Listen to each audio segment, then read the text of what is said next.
Nigeria's President Bola Tinubu is saying that good life Nigerians thought they lived or they were living prior to his administration was fake and capable of collapsing the country.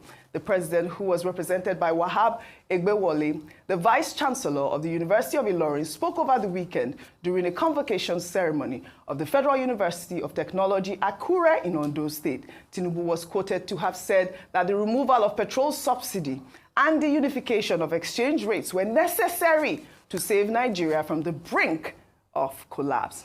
Well, he's quoted as saying, "Unfortunately, the good life we thought we were living was a fake one that was capable of leading the country to a total collapse unless drastic efforts were urgently taken.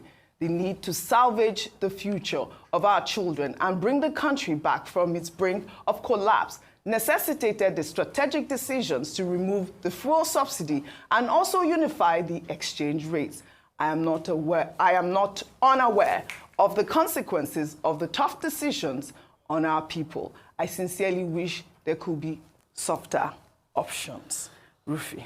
With due respect, this is wrong. Nigerians were not living any fake life. It was not as if when the first subsidy was there, life was a whole lot better for Nigerians. It was just a measure to make things easier. There was still massive poverty. There was still massive pain. Even when Nigerians went abroad and they claimed they subsidized the naira, to the dollar, which was about 600, 700 then, how many people could really even afford that money? The economy was depressed. So you saying Nigeria was living fake life, there was no living, it was not that we're living in paradise. But what we're telling President Tinubu every time is, did you think of the effect of destroying the lives further and devaluing the lives before you embarked on it? Mr. Cardozo was saying that they've saved over 6 trillion on subsidies for Forex. Ask him how much in our GDP has reduced since all of these 2 monstrous measures have taken place in Nigeria. I can give you some figures. Nigeria's GDP, as at when the APC met it in 2015, before they decided to go ahead and lead us on this path of destruction, was inching close to 500 billion. Today, the GDP is more than half of that amount. The lives have been destroyed. Some projection says our GDP is now 199 billion. Do you want to prorate that in trillions of naira of how much has been lost in this economy? So they have not been productive. Is it the corruption we want to talk about? Is it the fakery that is going on? They are the ones that are fake. Do you know how many times they've told us Port Harcourt Refinery is ready?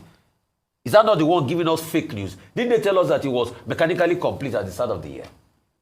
They said it was going to be ready in August, not ready. Now, and please, for the sake of people, what they did was simply a production unit churned out, the naphtha that they now have to go and blend with C5, cracked C5, because they don't have the converter unit that will convert the naphtha, the hydrocarbons in there, into something of high octane ratings. That refinery is not 100% complete. This is something they took 1.5 billion for over 44 months. We are already 42 months away. Technimonte announced that thing on the 6th of April, 2021. 42 months down the line. Technimonte's announcement was that by 44 months' time, both complexes, the 150,000 barrel refinery and 60,000, will be working. 42 months in, they've just achieved 70% of the 60,000 barrels because they don't have a converting unit. Now, for all of those that are saying blending is an international practice, if you have a full-on converting unit, once you provide the naphtha, you have a converter that will be able to crack further the hydrocarbon. You don't need to go and get external C5 and now blend. Why is Dangote Refinery not doing that? Because they have the full-on units. So people should stop deceiving people. And the NMPC, after we revealed their lies, even confirmed that that's what they are doing. That they are taking the naphtha they are providing from their own column and they are going to crack it with, blending with cracked C5. They are getting from Indorama. So they are the ones that have been faking Nigerians all this while. All the projects, the money they said they were going to save, invest in other projects, they've been faking Nigerians, or they are the ones that have been lying to Nigerians. They are the ones that are living fake life. Is President Tinubu not the one living fake life? A country that doesn't have money, you are buying new private jets, presidential jets, that you didn't even pass through the National Assembly. Today, we don't know how much to spend on that big, bogus jet. Is that not fake life? Well, all right. Should we take another story then? Well, here in Lagos, a trending video showing men bursting water bags in factories and trucks has now become a subject of controversy after the National Agency for Food and Drug Administration and Control refuted claims that the men were its officials. The Lagos State Commissioner for Environment and Water Resources, Tokunbo Wahab, had in a post on X claimed that the men in the video were NAFDAC officials carrying out an enforcement exercise targeting sachet water products that do not comply with the agency's standards. NAFDAC, however, in response to Wahab's post, said the destruction in the video are not part of its enforcement activities, describing it as unprofessional. Let's take a look at that video, Ayo, before we come back for a discussion. Are you the manager here? Who is in charge of this place? Are you the one? Or you cannot talk. My friend, destroy this water, please. I don't have time to waste. Everything. Everything, I will slap you. I will ask them to beat you up. Just talk again. If I hear your voice, you will cry.